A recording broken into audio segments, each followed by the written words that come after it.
Hey friends, and well, let me be honest, probably before this video is over, some of you will consider me as an enemy.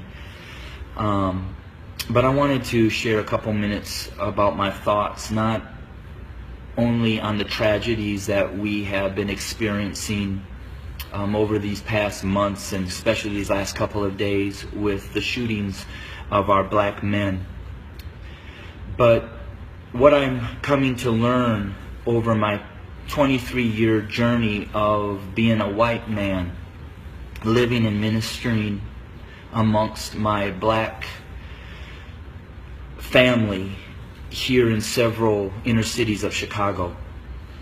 And I'm going to speak very black and white because, let's be honest, it's a black and white issue.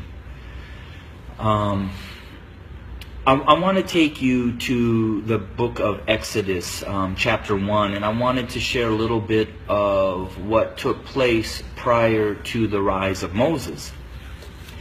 When I read that, it talked about that the Pharaoh became concerned and very fearful that the Hebrew slaves were growing in number and in power. So in order to maintain their oppression, he put upon them great labor. He put upon the Hebrew slaves cruelty to keep them down.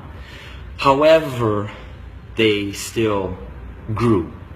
And so he brought together some midwives, and he instructed them that when a Hebrew boy was born, kill him.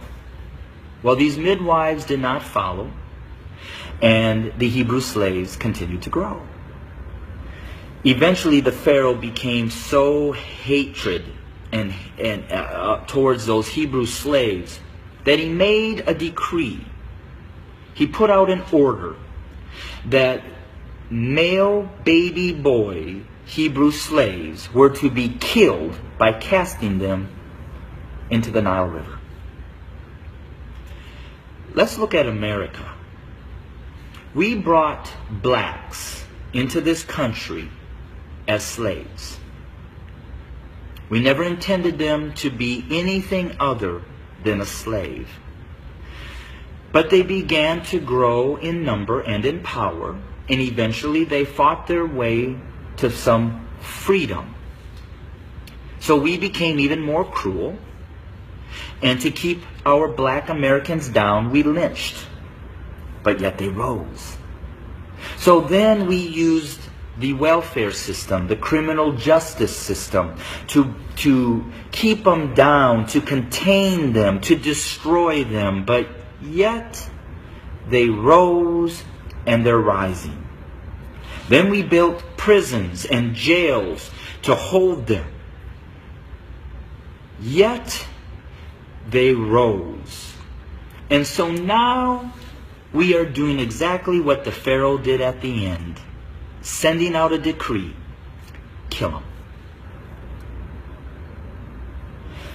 So until we admit that when we wrote this Constitution that all men are created equal, that we never intended to include our black brothers and sisters, our nation may end up facing exactly what the Egyptians faced when they refused to let God's people go.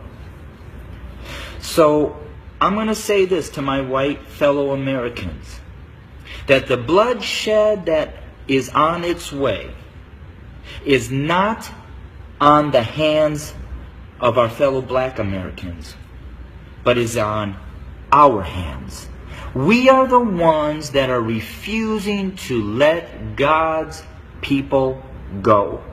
We are the ones that are refusing to acknowledge that we do not value our black brothers and sisters as equal individuals or equal Americans as us white men.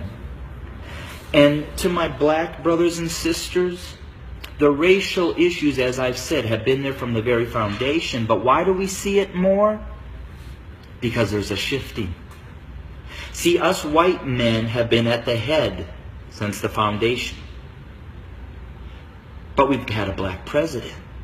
And you know, we've done everything in our power to keep him from really changing things. Now we have another minority rising to the top, a white female. What does that say? Those of us who are white men who have been at the head are now starting to see and fear that we are going to become the tail. And we know what we've done to you. And so now we're fearful that you're going to do to us what we have done to you. But I will say this. I've lived in a black community for 23 years. I've never been treated the way that this country has treated my black Americans. So I call out my white Americans to say we better heed, repent, acknowledge, and change. Because if we don't, I just want to again say this. The bloodshed that we will experience is on our hands, not the hands of our fellow black Americans. I welcome your comments. I welcome your feedback. Hit me up on Facebook or go to my webpage at www.studio2911.org.